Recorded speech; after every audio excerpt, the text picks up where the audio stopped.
Hello students, आज की poem है कीपिंग क्वाइट। प्रत्येक पोइम के बहुत सारे छोटे छोटे प्रश्नोत्तर यदि अपन पढ़ेंगे तो इनमें से एक भी अंक कटने का चांस नहीं रहेगा। यदि आप छोटे छोटे 17 में से 17 अंक प्राप्त करना चाहते हैं तो इनका ये 10-15 मिनट की क्लास होती है, तो इनका पूरा आप देखें ताकि आपका एक भी नंबर है वो नहीं कटे, ताकि अच्छा अभ्यास हो सके। The last line of the poem is, यानी कि कीपिंग क्वाइट पोइम है ना, इसकी लास्ट लाइन क्या है? उस लास्ट पंक्ति में लिखा है you keep quiet and I will go. Keeping quiet की लास्ट लाइन में क्या है?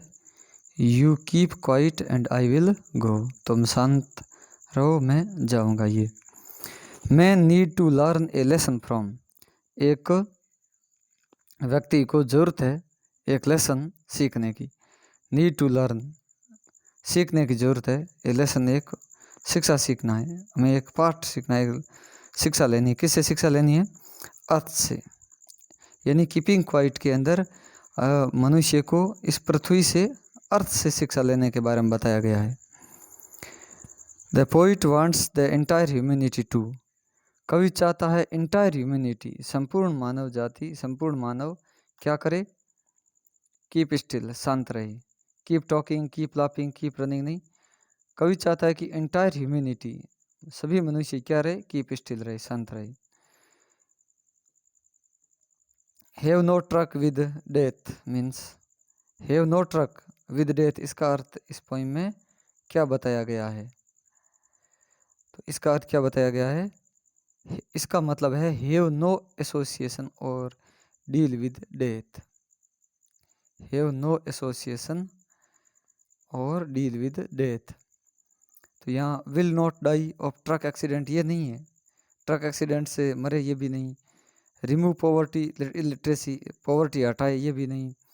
Will not drive a truck, truck नहीं चलाए। इसका मतलब है हैव नो एसोसिएशन और डील विद डेथ। नेक्स्ट है what does man threaten himself with, मनुष्य चेतावनी देता है हिमसेल्फ, स्वयं ही। What does man threaten himself, मनुष्य स्वयं को क्या चेतावनी देता है? डेथ के बारे में, मृत्यु। यानी थ्रेटन हिमसेल्फ विद डेथ, चेतावनी किसके बारे में? Death. Where could they be talking, वो कहाँ बात कर रहे, वे कहाँ चल रहे होंगे? Where would they be walking, वो वॉकिंग कहाँ कर रहे? टॉकिंग नहीं है, वॉकिंग। तो आंसर हो जाएगा इन द शेड, यानी वो लोग, यानी वो शेड, साया में चल वॉकिंग कर रहे होंगे। तो इस पोइम में वॉकिंग है, दे वुड बी वॉकिंग, इसमें है शेड आया हुआ है, शेड, साया। The types of wars the poet talks about, किस प्रकार के वार के बारे में कवि टॉक्स बात करता है? Green war with, green war, war with gas, war with fire. इस पोइम के अंदर कवि जो युद्ध की बात करता है ना, वो टेक्निकल वारफेयर नहीं है, वो वर्बल वार नहीं है, न्यूक्लियर नहीं है, वो green war, war with gas और वार विद फायर, इसके बारे में बात की गई। इसका ध्यान रखना, इम्पोर्टेंट भी है। Fisherman in the cold sea would not harm, जो ठंडे समुद्रों में मछुआरे वो नुकसान नहीं पहुंचाएंगे। किसको नुकसान नहीं पहुंचाएंगे? वेल, यानी वेल्स मछलियों को, वेल्स मछलियों को वो नुकसान नहीं पहुंचाएंगे। तो पोइम में फिशरमैन किसको हार्म नहीं करेंगे? तो आया है whales. What kind of a moment would it be, ये किस प्रकार का समय होगा, क्षण होगा? व्हेन एवरीवन इज साइलेंट, जब प्रत्येक व्यक्ति शांत रहता है, तो ये मोमेंट, ये क्षण कैसा होगा? ये अनफॉरगेटेबल होगा, जिसको अपन भूल नहीं पाए, जिसको अपन भूल नहीं सकेंगे, अनफॉरगेटेबल होगा। अनफॉरगेटेबल यानी जिसको अपन भूल नहीं सकते। What symbol from nature the poet use, प्रकृति से कौन सा प्रतीक कवि यूज करता है? टू प्रूव दैट, ये सिद्ध करने के लिए कि keeping quiet is not total inequality, यानी कि कीपिंग क्वाइट, शांत रहना, ये टोटल इनएक्टिविटी नहीं है। इसमें क्या सिंबल दिया गया है? ये नेचर एंड अर्थ दिया गया है। What symbol nature, what symbol किस प्रकार का प्रतीक का प्रयोग कवि प्रयोग करता है? तो इसमें पोइट है ना, वो प्रकृति से नेचर और अर्थ का प्रतीक के रूप में प्रयोग करता है। तो सिंबल है इसमें नेचर एंड अर्थ, सन अर्थ सूर्य ये नहीं है, नेचर एंड अर्थ है सिंबल यानी प्रतीक के रूप में।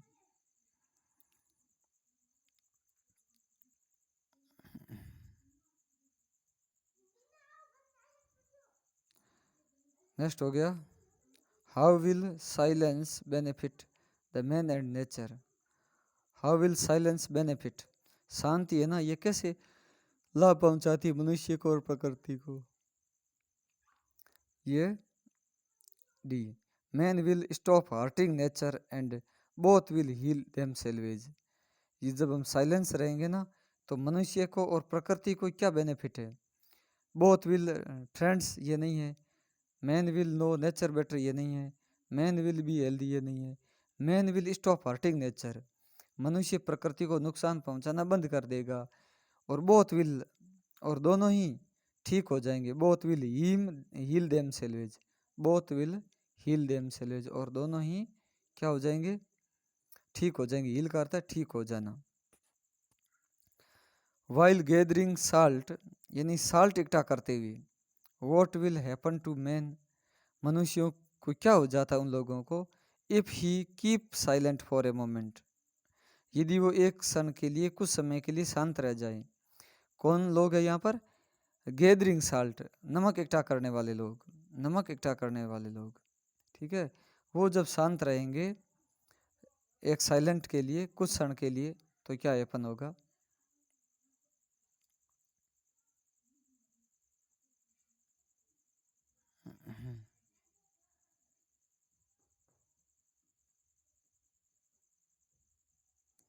तब क्या होगा?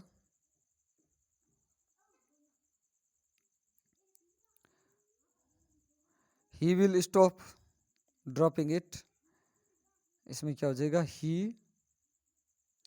He will think of the harm, he will stop dropping ये नहीं है, he will weak, he will look at ground, जमीन पर, जमीन की तरफ देखेगा। जो साल्ट गैदरिंग लोग हैं ना, उनके हाथों में काफ़ी हार्म हो जाता है, उनके हाथों को नुकसान होता है। तो वो क्या करेंगे? अगर वो शांत रहेंगे तो he will think of the harm, वो अपनी हाथ के जो घाव है उनको देखेंगे, हाथ को जो नुकसान पहुंचा है नमक इकट्ठा करने से उसको देखेंगे, हार्म को देखेंगे, या हार्म के बारे में विचार करेंगे। तो यहाँ पर ये वर्ड है हार्म, तो he will think of harm, वे अपने हाथ के नुकसान के बारे में सोचेंगे। Why is the poet asking everyone not to speak any language, why is poet asking, कवि क्यों कह रहा है प्रत्येक व्यक्ति को कि नॉट स्पीक, मत बोलो किसी भी भाषा में। ये प्रश्न बना ना, कवि किस भाषा में बोलने को कहता है? तो उसका आंसर था नॉट एनी लैंग्वेज, किसी भी भाषा में नहीं बोलने को कहता है। तो यहाँ कवि क्यों साइलेंट रहने को कहता है, किसी भी भाषा में बोलने को क्यों नहीं कहता है? टू अवॉइड कन्फ्लिक्ट्स, ताकि अवॉइड नॉइज, शोरगुल से बचे, अवॉइड पीपल, लोगों से बचे, अवॉइड लाउड वॉइसेस, इनसे बचे नहीं। यहाँ इसका ऑप्शन है कि to avoid conflicts and misunderstanding, ताकि हम संघर्ष से बचे।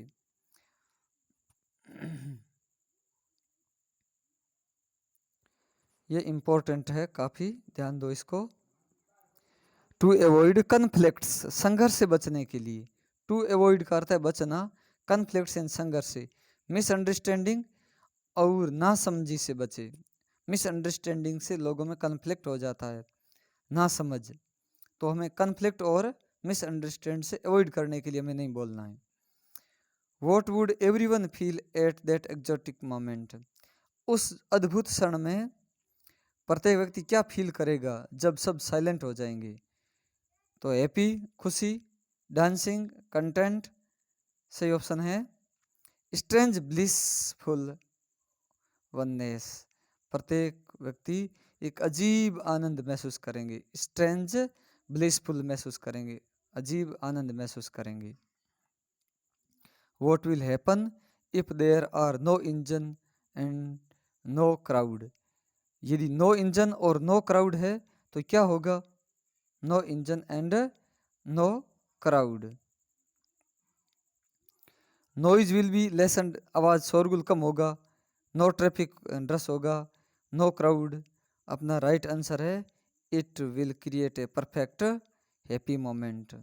नो इंजन, कोई इंजन नहीं चलेगा, कोई भीड़ भाड़ नहीं होगी, नो क्राउड होगी, तो क्या होगा? It will create a perfect happy moment. इससे एक पूर्ण और हैप्पी मोमेंट यानी एक खुशनुमा समय बनेगा। वो समय होगा, वो पूर्ण होगा और खुशनुमा समय होगा, खुशी का समय होगा, हैप्पी मोमेंट होगा। नो इंजन है तो। What does the poet want people to do for 1 second? कवि लोगों से क्या कहता है 1 सेकंड के लिए? 1 सेकंड के लिए वो क्या कहता है? 1 second to be silent and motionless. कवि कहता है 1 सेकंड के लिए आप साइलेंट हो जाओ, मोशनलेस स्थिर हो जाओ, चलो मत, मूव मत करो। यहाँ सिंग के लिए नहीं कह रहा है, स्टैंड क्वाइट नहीं कह रहा है, क्लोज आई नहीं कह रहा है, वो कहता है साइलेंट हो एंड मोशनलेस हो, गतिहीन हो जाओ, शांत हो जाओ, इंपॉर्टेंट है। What is always alive when everything seems to be dead and still? What is alive? क्या जीवित? What is always alive? हमेशा क्या जीवित रहता है? Even when everything seems to be dead. जब पृथ्वी पर प्रत्येक वस्तु मृतप्राय लगती है ना, तो जीवित क्या है? Earth and nature are always alive. Important है, देखो। जब एवरीथिंग सीम्स डेड, जब सब कुछ मृतप्राय लगता है ना, और उसके बाद बारिश होती है तो प्रकृति हरी भरी हो जाती है। यानी कि तो हमेशा एलिव रहने वाली है अर्थ एंड नेचर। ये पृथ्वी और ये प्रकृति हमेशा ही जीवित रहती है। ये पृथ्वी सूखी है और इस पर जो ही बारिश होती है तो ये हरी भरी हो जाती है। यानी ये नेचर है ना, तो ये अर्थ एंड नेचर हमेशा जीवित रहते हैं। तो इसका अर्थ ये हुआ। What is the sadness in the poem? इस कविता में दुख क्या है? दैट पोइट स्पीक्स अबाउट, जिसके बारे में कवि बोलता है। Violence because of unthoughtfulness of people. Unnecessary moment, ये दुख की बात नहीं है। स्पीकिंग, जोर से बोलना, ये नहीं है। फाइटिंग, लड़ना, ये बात नहीं है। यहाँ सैडनेस के बारे में जो बात कर रहा है ना कवि, वो दुख किसके बारे में है? कि हिंसा होती है। बिकॉज ऑफ अनथॉटफुलनेस, बिना सोचे समझे, ऑफ द पीपल, लोगों के बिना सोचे विचारे, उसके कारण जो हिंसा होती है ना, इसके कारण कवि को दुख होता है। वायलेंस होती है किस कारण? बिना सोचे समझे व्यवहार करने से। अनथॉटफुलनेस ऑफ पीपल, लोगों के बिना सोचे समझे व्यवहार करने से हिंसा होती है। इस पर कवि दुख प्रकट करता है। What should not be confused with total inactivity और डेथ। हमें कंफ्यूज नहीं रहना चाहिए टोटल इनएक्टिविटी और डेथ से। ये क्या है? No moment, talking people, statue, ये नहीं है। इसका मतलब है stillness and silence. We what should not be confused with total inactivity and death. Total inactivity और डेथ से वो चीज़ है, हमें कंफ्यूज नहीं रहना चाहिए। वो बार किसके बारे में? स्टिलनेस और साइलेंस, शांति के बारे में कंफ्यूज नहीं रहना चाहिए। देखो विद्यार्थियों, प्रत्येक जो पोइम है इसमें बहुत सारे प्रश्न दिए गए हैं। अगर आप इनका अध्ययन करोगे ना तो 101% आपके एक भी प्रश्न है वो गलत नहीं जाएगा। पूरी पोइम को अच्छे ढंग से इसमें प्रश्नोत्तर दे दिए गए हैं, पूरी पोइम से दिए गए हैं, हर पोइम से। नॉट मूव और आर्म्स, यानी इस पोइम में कवि कहता है कि क्वाइट, शांत रहो, नॉट मूव और आर्म्स, अपनी भुजाएं मत हिलाओ। तो what does this expression refer? तो इस अभिव्यक्ति का क्या अर्थ है? इस अभिव्यक्ति का अर्थ है सिटिंग स्टिल, शांत बैठ जाओ, विदाउट एनी मूवमेंट, बिना हलचल किए। स्टैंड क्वाइटली, खड़े रहो, ये नहीं है। सिट क्वाइटली, शांति से बैठो, ये नहीं है। इसका अर्थ है सिटिंग स्टिल विदाउट मूवमेंट। तो सिट क्वाइट तो है इसमें भी, इसमें, लेकिन विदाउट मूवमेंट बैठना है, बिना हलचल किए शांत बैठना है। तो sitting still without moment, move not move arms, इसका मतलब ये हुआ। What does the number 12 represent? कभी कहता है I will count up to 12 है, कभी कहता है मैं 12 तक गिनूंगा। तो ये 12 तक इसका क्या मतलब है? इसका मतलब है over of the day and months of a year. इसका मतलब है over of the day, hours of the day, एक दिन के 12 घंटे, और मंथ्स ऑफ ईयर, एक वर्ष के 12 महीने। इसका मतलब over of day and month of a year. Over of day मतलब एक महीने, एक दिन में 12 घंटे होते हैं, और मंथ ऑफ द ईयर मतलब, मंथ्स ऑफ द ईयर मतलब महीने में, वर्ष में 12 महीने होते हैं, इसलिए इनके लिए प्रयुक्त हुआ है।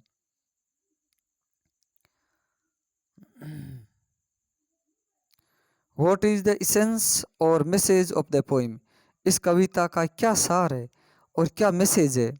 इसका मैसेज है introspection and retrospection to be more peaceful. Introspection and retrospection to be more peaceful, हमें ज़्यादा शांतिपूर्ण तरीके से रहना चाहिए। नेक्स्ट है what does the style of the poem symbolise? What does the style of the poem symbolise? इस कविता की जो स्टाइल है ना, वो किसका प्रतीक है? That the poet use to write with.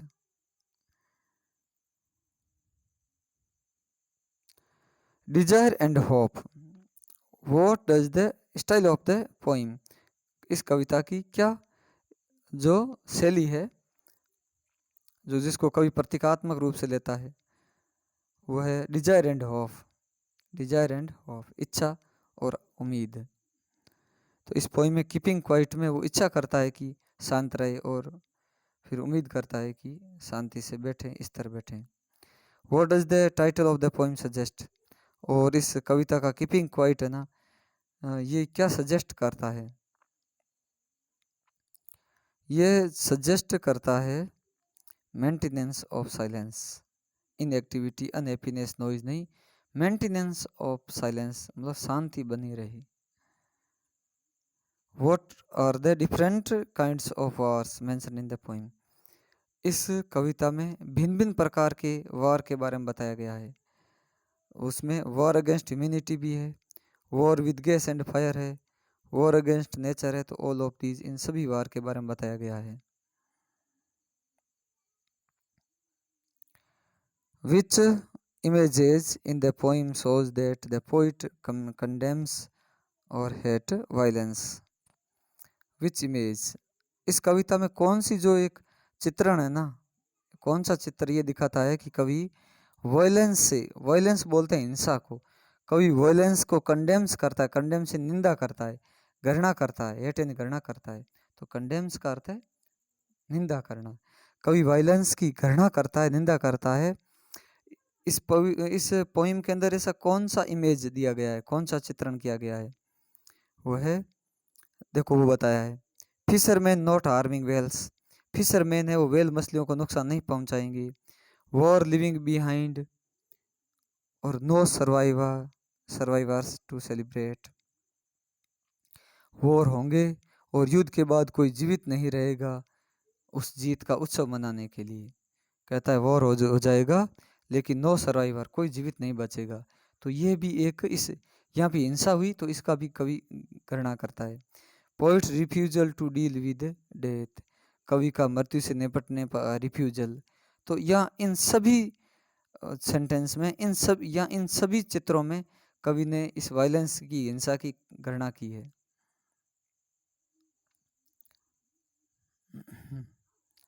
इन सभी में इन्होंने गणना की है। नेक्स्ट है what does heart hand refer to? What does heart hand refer to? Heart hand यानी घाव, घाव के जो घाव, हाथ जिनमें घाव लगा हुआ है उनके लिए क्या प्रयुक्त हुआ यहाँ पे? तो इसमें है growing insensitivity of man to pen.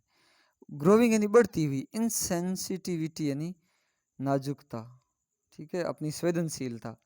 मनुष्य में, मनुष्य असंवेदनशील हो रहा है पेन यानी दर्द के प्रति। उनके हाथों में घाव है फिर भी अपने घाव के प्रति वो संवेदनशील नहीं है।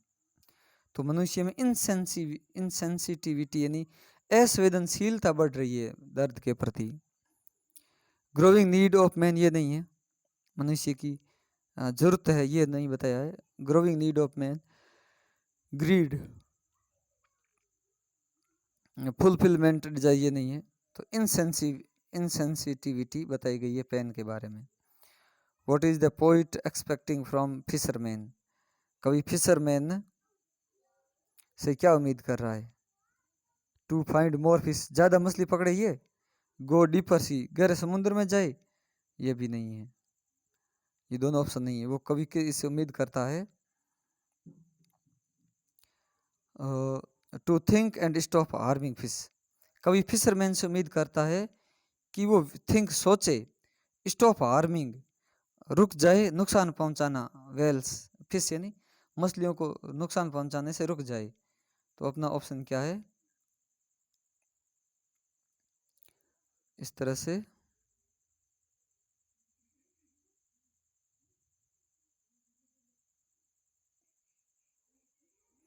तो यहाँ पर ये ऑप्शन है, ये यहाँ पर in the poem poet request us to count up, इसमें कोई हमें निवेदन करता है, काउंट कितने तक है? 12 है तक काउंट करते हुए। इन डेथ देयर इज, मृत्यु में क्या है? मृत्यु में पीस, मृत्यु में क्या है? पीस, शांति। In death there is peace. We should not move over arms, हमें अपनी भुजाएं नहीं हिलानी, मतलब हमें हलचल नहीं करनी चाहिए, ठीक है। 1 सेकेंड, हमें 1 सेकेंड के लिए अपनी भुजाएं नहीं हिलानी चाहिए। फॉर 1 सेकेंड, या 1 सेकेंड है। Vote must come to health, अवश्य ही रुकना चाहिए, किसको?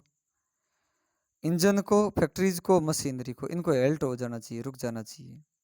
मशीन, इंजन को, इनको, फैक्ट्रीज को, ऑल ऑफ दीज हो गया। कुछ और प्रश्न बचे हैं ये। The moment of stillness will be, moment of stillness शांति के क्षण, मोमेंट ऑफ स्टिलनेस बोलते हैं शांति का क्षण। Will be a, will be a क्या होगा? ये फैसिनेटिंग मोमेंट होगा। जब शांति होगी तो वो क्षण कैसा होगा?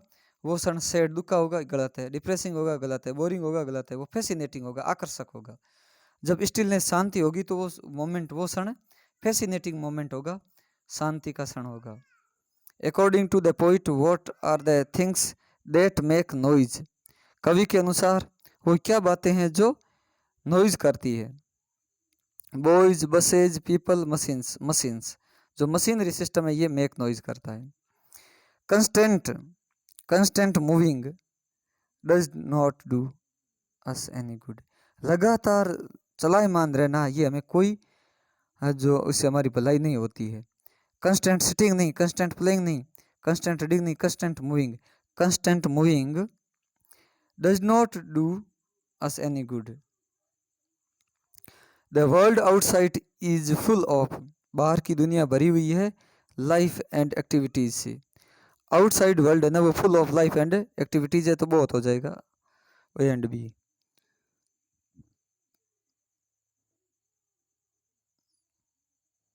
The earth can teach us, पृथ्वी हमें सिखा सकती है टू रिमेन चीयरफुल, पृथ्वी हमें सिखाती है कि हमें रहना चाहिए चीयरफुल, प्रसन्न रहना चाहिए। एलिव सैड, एलिव जीवित रहना, दुखी रहना, प्रोस्पर समृद्ध रहना। When everything seem to be dead, जब सब कुछ डेड हो जाए, मृत प्राय लगे, तो हमें क्या रहना चाहिए? हमें चीयरफुल रहना चाहिए, प्रसन्नचित्त रहना चाहिए। In which language does the poet ask us to speak, किस भाषा में कवि हमें बोलने को कहता है? नॉट एनी, किसी भी भाषा में नहीं। Man can't understand themselves with threatened with, man can't understand, मनुष्य नहीं समझ सकता स्वयं को। व्हेन थ्रेटन्ड विद डेथ, जब उसको मृत्यु की चेतावनी दे दी जाती है ना, तो भी वह समझ नहीं सकता। तो थ्रेटन्ड विद डेथ आया हुआ है वर्ड। इस तरह से इस पोइम के 40 प्रश्न हुए। तो इस पोइम से, इनसे बाहर जाने के प्रश्न न के बराबर है चांसेज। तो आप अगर इनको 40 के 40 प्रश्न अटेंड करते हैं तो आपको 17 में से 17 अंक सही हो जाएंगे।